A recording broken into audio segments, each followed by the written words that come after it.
I'm Oli Davis, this is the WrestleTalk News. I don't know about you, but when I'm watching pro wrestling content that CM Punk isn't on, I'm usually asking myself, where's CM Punk? Wednesday episodes of Dynamite, where's CM Punk? September 2022 to June 2023 AEW programming, where's CM Punk? Shawn Michaels versus Razor Ramon's ladder match from WrestleMania 10, where's CM Punk?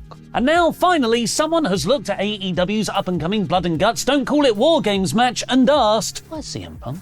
And it was reportedly CM Punk who asked the question. I suppose the best answer to where's CM Punk in AEW's up-and-coming Blood and Guts Don't Call It War Games match is he's on AEW's new Saturday Night Show Collision, a show expressly designed to keep him and half the participants in said Blood and Guts match apart. The third ever Don't Call It War Games match is set to take place on the July 19th episode of Dynamite, a week and a half away. And it's currently between the Elite's team of Kenny Omega, the Young Bucks and Hangman Page versus the Blackpool Combat Club lineup of Jon Moxley, Claudio Castagnoli, Wheeler Yuta and Takeshita. That's 4 apiece. But Blood and Guts matches traditionally have 5 on each team. The Elite's final man is reportedly set to be former New Japan star Kota Ibushi, who has a long and rich history with Omega and the Elite. Presumably before his injury, Bryan Danielson was going to be the BCC's 5th man, but he broke his arm wrestling Okada at June 25th's Forbidden Door. So enter absolute hero and match stipulation savior, CM Punk. Where's CM Punk?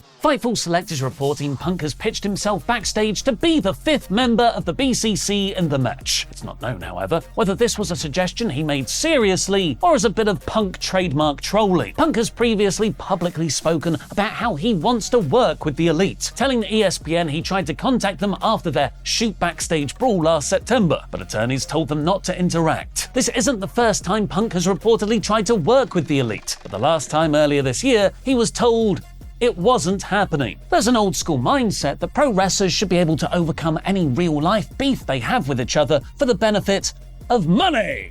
Shawn Michaels and Bret Hart, for instance, hated each other throughout the year of 1997, but had a series of matches because they're professional and they knew it could make big bucks for both of them. And that ended fine. A CM Punk versus the Elite feud is arguably the hottest angle you could do in all of wrestling right now. But is it worth that money if it goes on to create more behind the scenes issues? Making Kenny and the Bucks work with Punk could push them out of the other forbidden door in WWE's direction, with their contracts expiring at the end of this year. But then again, creating a medium to well-done brand split with a totally separate show to keep them apart isn't the best long-term solution to avoid bust-ups either. According to Fightful's report, though, it's not just the Elite that's stopping Punk being added, as neither team would want him. This could lend strength to PW Torch's report back in March that Jon Moxley and CM Punk do not like each other. Fightful did note, however, that Moxley wasn't opposed to the idea of adding Punk, but as the pitch was only made 2 weeks before the show was due to take place, which meant it happened sometime last week, the partners have already been decided. The leading name right now is Chris Jericho to join Team BCC Callis after Don invited him to join his new family on last week's episode, and Jericho answered,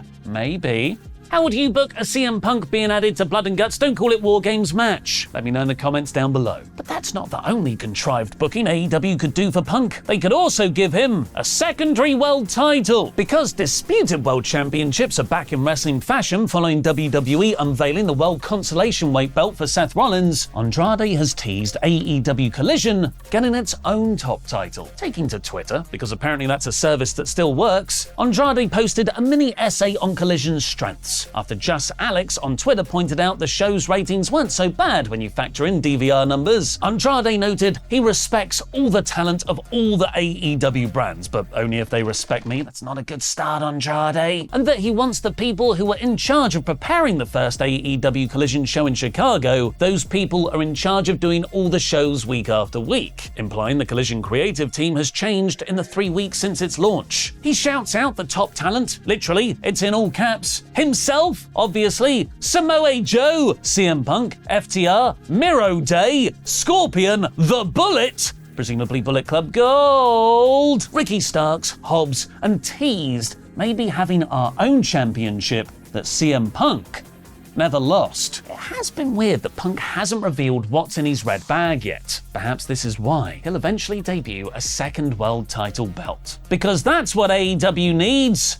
More belts. Andrade's rallying call aside, Collision's ratings are a hugely significant story. DVR numbers and Fight International viewing figures are an important missing factor, but those aren't the key metrics the TV networks judge a show's future on. If Collision sinks to an average of 400,000 views on TV, doesn't matter how many fight views they get, Warner Bros. Discovery predominantly care about first-run broadcast views on their network that they can monetize. But what is WBD's benchmark for Collision success? Thankfully for AEW, it's not the number of views Collision gets, but where it ranks in relation to other shows on Saturday nights. Dynamite draws between 830 and 950,000 viewers a week, ranking it very highly in overall shows. Fightful Select is reporting WBD wants similar performance for Collision, aiming for a top 5 ranking on a Saturday night, which requires a much smaller viewing figure because there are fewer people watching TV on a Saturday evening. WBD is also aware that could be tough in the fall with stiff competition from college football. But enough of all those numbers. What actually happened on Collision? Let me tell you while talking way too quickly in our 1 minute, one take review. 2, 1.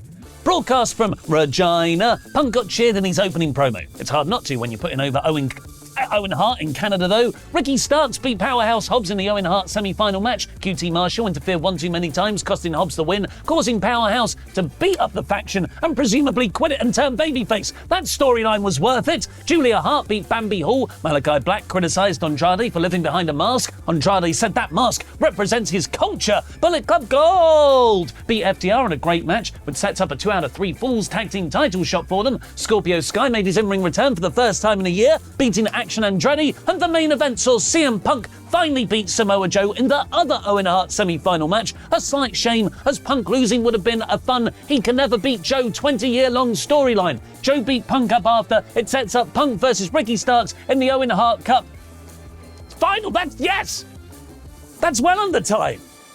Just like how when you recruit CM Punk, he brings drama baggage, if you work with Logan Paul, he's going to do something very dumb and controversial. WWE might have to PR around Logan's latest controversy, as Senator Charles Schumer is calling on the FDA to investigate his and KSI's Prime energy drink, which isn't just something Paul promotes on his own media channels. It's been an integrated part of 2 of his WWE premium live event matches, with KSI appearing in a Prime costume at WrestleMania and him chucking Logan a bottle of it during the Money in the Bank ladder match. The issue is that Prime has 200 milligrams of caffeine in a 12-ounce can. That's the equivalent of 6 cans of Coke or 2 Red Bulls. That's going to give you a one-way ticket to Poop Town if you're an adult, and if a young child drinks it consistently, doctors have warned of more significant health impacts. While Prime say they clearly label the drink as not recommended for children under 18 and that they make a separate product called Prime Hydration for them, which has no caffeine, the senator said both drinks are marketed similarly, so parents don't know the difference. We'll have to see if WWE phase out Prime Drink's product placements in Logan's segments and matches. Paul's next match is set to be against Ricochet at August 5th SummerSlam in Detroit. Detroit, as fans of the Motor City Machine Guns know,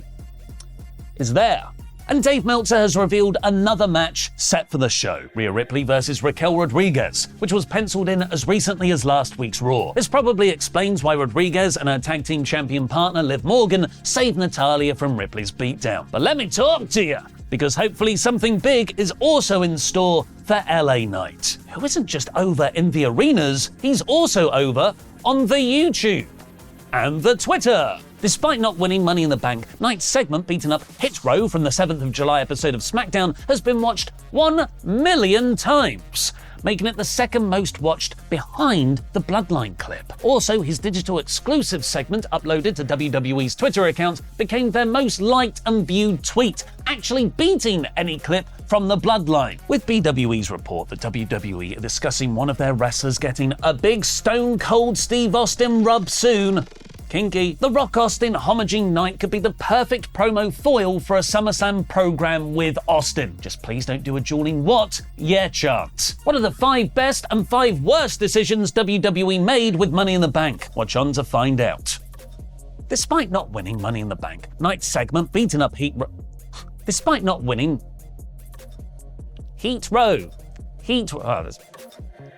I think is what Top Dollar got.